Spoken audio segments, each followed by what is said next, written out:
shooting the breeze up here. It's 2:01, and we're going to call to order our Rules and Open Government Committee for Wednesday, September 17th. Let's start with roll call. Candelas. Here. Duan.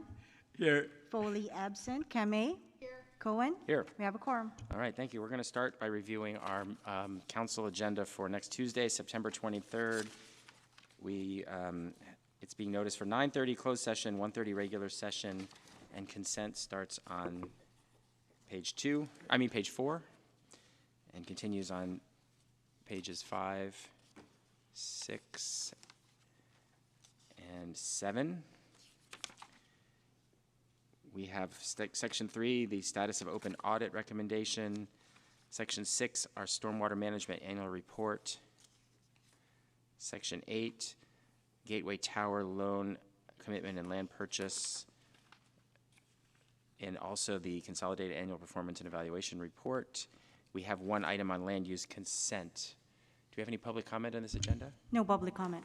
Okay, back to the committee. Now, I've had a request from District 3 to defer item 8.1 for a week because there will be several council members missing due to the chamber study session next week. So if anybody makes a motion and is willing to accept that change, you can include that in your motion for the agenda. And we don't have an ad sheet, so. I would so move. Second. All right, so we're moving the deferral of item 8.1 by 1 week. And the rest of the agenda. Let's vote. Okay, motion carries 4-0. And now we will review the agenda for Tuesday, September 30th, also with a 9:30 closed session and a 1:30 regular session.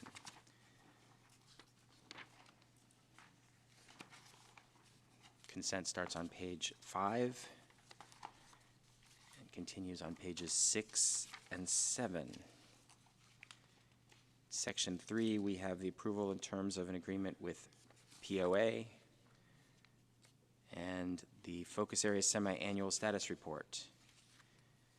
And Section 8.1 is the acquisition of 447 South Almaden, which will be heard concurrently with the SJFA item, which is on page,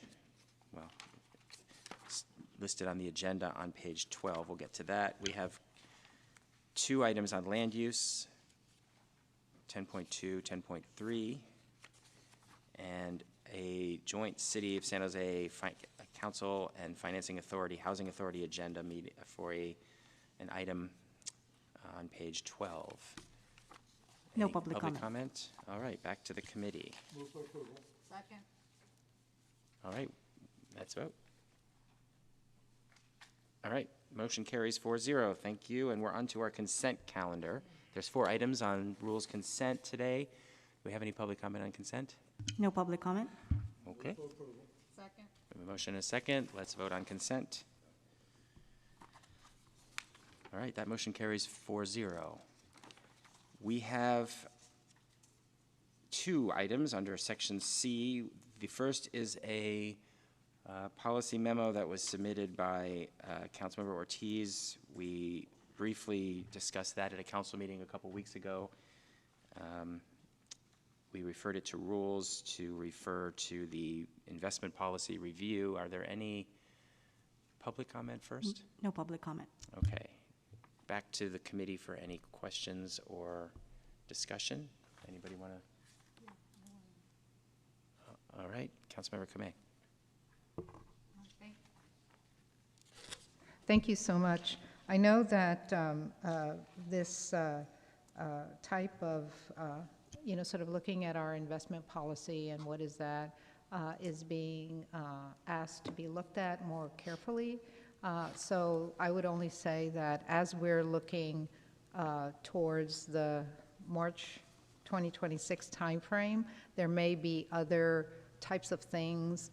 I know that in the past there's been, what is socially responsible and that sort of thing. So I think that having that conversation at that time is something that I think would be worthwhile, because I know that this keeps coming up. And with that, I would like to move the item. Second. Just respectfully request that you allow staff the 2 weeks to do an official workload analysis. This is actually a bit more of an undertaking, especially the trade-offs and sensitivity analysis that would be needed. So I know our finance director would actually like to work with the author during those 2 weeks so that we can, through the workload analysis, give you some options on what would be a green light versus what would be a yellow, and what the scope of that work could look like moving forward, because there definitely will need to be some trade-offs if you wanted to pursue this. Okay, So you I would, amend your yes. motion? Yes. All right, so the motion is amended to ask Reflect. for a workload analysis on this item and come back to the Rules Committee at that time. I'm just going to make, before I go to my other colleagues for comment, I'm just going to make one comment and kind of a clarifying item. It says, the wording here says from corporations that invest in ICE. I don't really think anyone invests in federal agencies. I assume this is intended to mean corporations that contract with ICE or something like that. That's how we read it. Okay, so that was the first kind of clarifying thing on there. Obviously, I think it probably is a time for us to review and rethink our overall, question about socially responsible investing. And I've even had questions last year about our investments, and particularly also as they relate to our retirement portfolios, which I know we don't have purview over, but that we have policies about investing in fossil fuels and some other areas that we don't necessarily get buy-in with or cooperation from our pension funds and investors, and having a conversation at some point with them, I think, would also be helpful. So there's a bigger scope, I think, that's part of this that maybe should be thought about as we look into this, rather than piecemealing. Yes, and I think that was the point of what you were saying. Yeah, I think that was my intent, because then you could understand the full picture as opposed to bits and pieces here and there. All right, so Councilmember Dewan. Thank you, Chair. Lead answer my question is that the workload analysis, and I think it's important that we look at it all faceted, because sometimes, we could hurt local businesses that with unintended consequences. I would just take caution to how we look at this particular investment policy. Thank you. Yes, certainly, and I've been concerned about it as well, because it's pretty hard for us to disentangle contracts that we have for various software platforms and other things that may also be used by various other government agencies, and to say that we would no longer have relationships with many of these tech companies because they also have relationships with the federal government is potentially very difficult, but something perhaps to at least report on. All right, Councilmember Candelas. Yeah, no, I appreciate the conversation, and I think the intent of this, and which is what I'm appreciative of in that workload analysis, is to have like a tangible discussion of where our values are as leaders in the city, to make sure that we are investing in socially conscious, socially appropriate organizations that run similar to where our values are. And so I am appreciative, as I said, to the workload analysis to see what the trade-offs are going to be.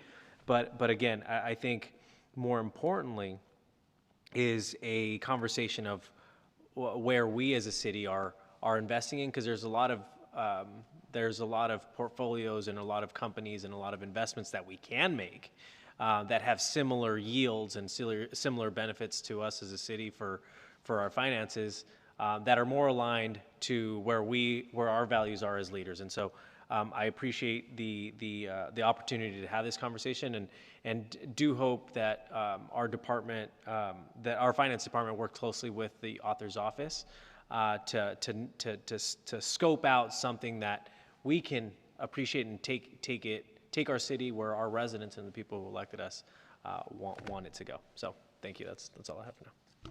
All right, thank you. So we have a motion on the floor to refer to for a workload analysis, and we're voting, and the motion carries 4-0.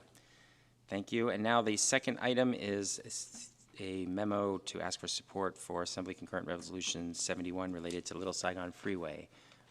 Councilmember Dewan, are you going to, maybe this is self-explanatory, but do you want to say something before we start? Of course. Thank you very much, Chair.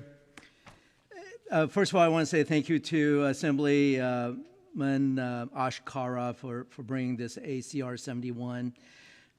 It just designate a very short, small portion of US 101 near Story Road exit in San Jose as a Little Saigon Freeway. Today, my colleague and I bring forward an important proposal to honor the vibrant Vietnamese American community here in San Jose and throughout California. I thank my colleague, Mayor Matt Mahan, Councilmember Compost, Councilmember Kamei for their support and collaboration. The ACR 71 seeks to designate a portion, just a small portion of 101 near Story Road exit as a Little Saigon Freeway. This designation is more than just a name. It's a tribute to the resilience, the contribution to rich cultural heritage of one of the largest Vietnamese American population in the country, and technically it's the largest population for a city in the world beside in Vietnam. San Jose, Little Saigon is a cornerstone of a cultural identity and economic vitality, and this freeway naming would serve a lasting symbol of appreciation and recognition. By supporting this resolution, we celebrate the Vietnamese diaspora's journey, their pursuit of American dream, and their invaluable role in our community. It's also complemented other local efforts like the Vietnamese Heritage Garden, the Thank You American Monument, which honored their history and gratitude to United States of America. I urge the committee to support ACR 71 as it makes its way through the Senate Transportation Committee in January, ensuring that future generations remember and honor the contribution to the Vietnamese American community. Thank you. All right, thank you. Do we have any public comment? No public comment. Okay, back to the committee, and I move to support them. I was second. I appreciate that, Councilmember Councilmember. Thank you for your leadership on this item, and you know I think this is important. I represent a very diverse district.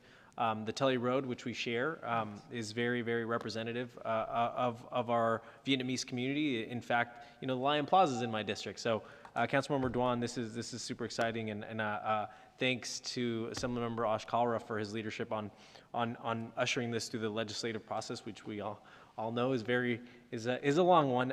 But this is definitely a noble cause and something that our Vietnamese community in San Jose is really, really excited about, and hope after, you know, we can. I see there's only four authors on your memorandum, Councilmember Duan. So hopefully, you know, this is something that we can all support. So, anyways, I appreciate it. Thank you.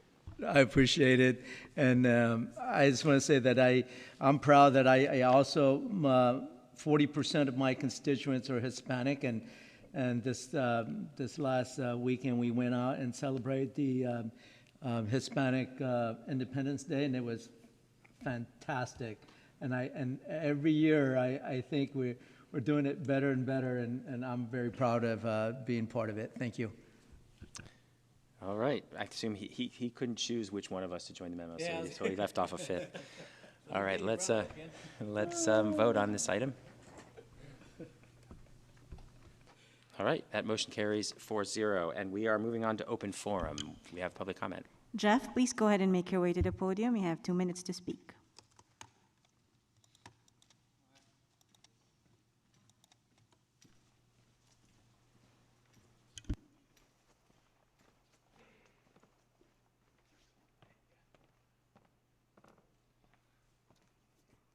Hi, Dom.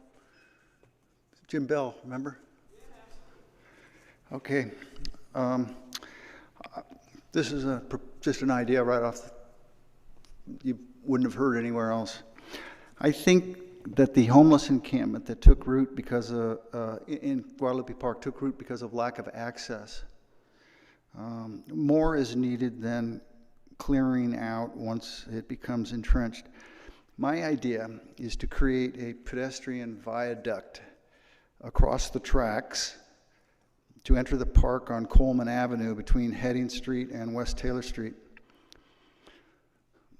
At the time, this is Tom Gornt was a Bellarmine man. He proposed temporary closure of Emory Street back in 2010, 2011, 2012, something like that. I was against that because I believe that an open neighborhood architecture is healthier for the College Park Neighborhood Association.